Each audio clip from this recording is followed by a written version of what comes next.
આપણે જોઈ ગયા કે પાર્લામેન્ટમાં રાષ્ટ્રપતિનું પણ અગત્યનું સ્થાન છે, કારોબારીમાં પણ રાષ્ટ્રપતિનું અગત્યનું સ્થાન છે, બરાબર. તો રાષ્ટ્રપતિ એ બંધારણીય રીતે આપણા દેશના પ્રથમ નાગરિક ગણાય છે. આખા દેશનો કારોબાર એમના નામે ચાલે છે, બરાબર. હવે રાષ્ટ્રપતિને અમાપ સત્તાઓ આપેલી છે, ઘણી બધી સત્તાઓ છે એમની પાસે. તો મહત્વની સત્તાઓ કઈ કઈ છે રાષ્ટ્રપતિ પાસે? તો રાષ્ટ્રપતિ જે છે એ બંધારણના પ્રથમ નાગરિક કહેવાય છે. આખા દેશનો કારોબાર એમના નામે ચાલે છે. અગત્યની જે રાષ્ટ્રની જે નિમણૂકો છે એ કરે છે, બરાબર. અહીં જ્યારે સરકાર બને છે લોકસભામાં, જેને બહુમતી મળે ત્યારે વડાપ્રધાન અને મંત્રીમંડળને શપથ લેવડાવવાનું કામ રાષ્ટ્રપતિ કરે છે, બરાબર.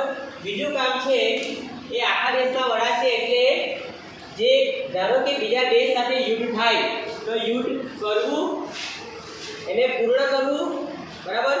યુદ્ધ કરવું, એને અટકાવવું, બરાબર, કે સંધિ કરવી, કોઈ બીજા દેશ સાથે સંધિ કરવી, કરાર કરવો, એનો નિર્ણય પણ રાષ્ટ્રપતિ લે છે, બરાબર. રાષ્ટ્રપતિ ધારો કે આજે સર્વોચ્ચ અદાલત જે છે એના મુખ્ય ન્યાયાધીશ અને અન્ય ન્યાયાધીશોની નિમણૂકમાં મહત્વનો ભાગ ભજવે છે. પછી આપણા દેશમાં જે ચૂંટણી પંચ છે એની નિમણૂકમાં પણ અગત્યનો ભાગ ભજવે છે. ખ્યાલ આવે છે? તો આ રીતે રાષ્ટ્રપતિને તમામ સત્તાઓ આપેલી છે. રાષ્ટ્રપતિ એ જ રીતે રાજ્યમાં જે વડી અદાલત જે છે તો ત્યાંના મુખ્ય ન્યાયાધીશની નિમણૂક પણ એ રાજ્યના રાજ્યપાલ સાથે સંપર્ક પર રહીને કરે છે, બરાબર. જે રાષ્ટ્રપતિ પાસે તમામ સત્તાઓ છે.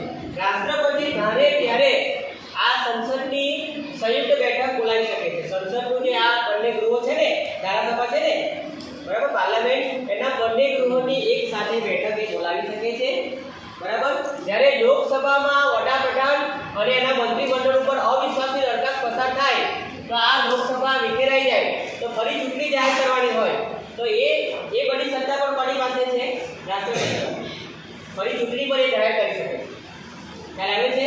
રાષ્ટ્રપતિને એમ લાગે કે ભારત દેશના કોઈ રાજ્યમાં બંધારણીય રીતે શાસન થઈ શકે તેમ નથી, કે ખોટું થઈ રહ્યું છે, બરાબર. કાયદાકીય રીતે રાજ્યની શાસન વ્યવસ્થા જે છે, બરાબર, એમાં કોઈ વિક્ષેપ પડ્યો છે, કોઈ ખામી દેખાય છે, કે શાંતિ સલામતી જોખમાય છે, તો સીધો એ રાજ્યનો વહીવટ આ રાષ્ટ્રપતિ લઈ શકે છે.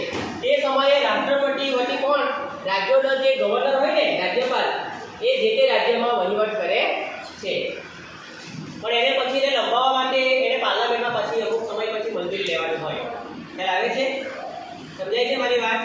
પછી રાષ્ટ્રપતિને કટોકટીની સત્તાઓ પણ છે. આખા દેશમાં એને લાગે કે કોઈ નાણાકીય કટોકટી છે કે કઈ યુદ્ધની પરિસ્થિતિ કોઈ રાજ્યમાં સર્જાયું છે તો તેવા રાજ્યનો વહીવટ પણ એ ત્યાં કટોકટી જાહેર કરી શકે છે અને ત્યાં સમગ્ર વહીવટ એ રાષ્ટ્રપતિના નામે ત્યારે ચાલે છે, બરાબર. પછી કટોકટી એ જે પાર્લામેન્ટની જ્યારે બેઠક બોલાય ત્યારે હાજર સભ્યો જે છે એની સંમતિ લઈને પછી એને લંબાવી શકાય છે, બરાબર. ખ્યાલ આવે છે? એને લંબાવી શકાય છે. તો કાયમ માટે કટોકટી લાદી નહીં શકાય. પછી રાષ્ટ્રપતિ અગત્યના વટહુકમની બહાર પાડી શકે છે. ખ્યાલ આવે છે? હવે તમે જોયું કે ન્યાયતંત્ર સજા કરે છે, એવું ભણ્યા ને આપણે. તો ન્યાયતંત્ર જ્યારે સજા કરે છે તો કોઈકને કંઈ ફાંસીની સજા થવી હોય, કોઈને જન્મદિવસની સજા થવી હોય, તો છેલ્લે જ્યારે એને સજા આ અદાલત એને સજા ફરમાવે છે ત્યારે છેલ્લી અરજી ન્યાય માટે એ રાષ્ટ્રપતિને કરી શકે અને રાષ્ટ્રપતિ ધારે તો એનું મૂલ્યાંકન કરીને, બરાબર, એનો અભ્યાસ કરીને એ સજાને ઓછી કરી શકે છે, એને અટકાવી શકે છે. ખ્યાલ આવે છે?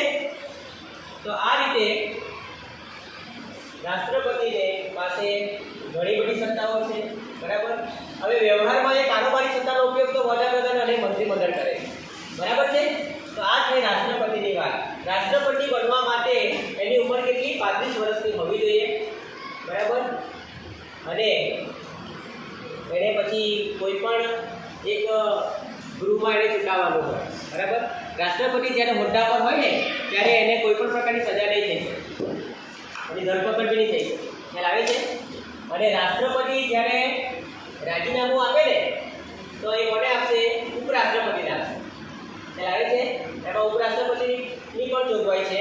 રાષ્ટ્રપતિ ધારો કે વિદેશ જાય છે તો તે સમયે એમના એ હોદ્દો જે છે એ ઉપરાષ્ટ્રપતિ જે છે એમને એની જવાબદારી સોંપી જાય છે. એટલે ઉપરાષ્ટ્રપતિ જે છે બરાબર વાઇસ પ્રેસિડેન્ટ જે છે એ રાષ્ટ્રપતિ જ્યારે વિદેશ જાય કોઈ કામ અર્થે તો ત્યારે એ હોદ્દાની ઉપરાષ્ટ્રપતિ એનો ચાર્જ સંભાળે છે. બરાબર. અને રાષ્ટ્રપતિએ જ્યારે રાજીનામું આપવું હોય તો એ કોને આપશે? ઉપરાષ્ટ્રપતિને આપશે. ખ્યાલ આવે છે? તો આ રીતે આપણે આ સરકારના મહત્વના અંગ તરીકે રાષ્ટ્રપતિ પણ જ્યારે ધારાસભામાં સામેલ છે, કારોબારીમાં સામેલ છે ત્યારે અને મહત્વની નિમણૂકો કરે છે ન્યાયાધીશોની ને મુખ્ય ન્યાયાધીશોની બરાબર, ત્યારે એમના વિશે પણ આપણે આ રીતે અગત્યની માહિતી મેળવી શકીએ છીએ. સ્ટોપ.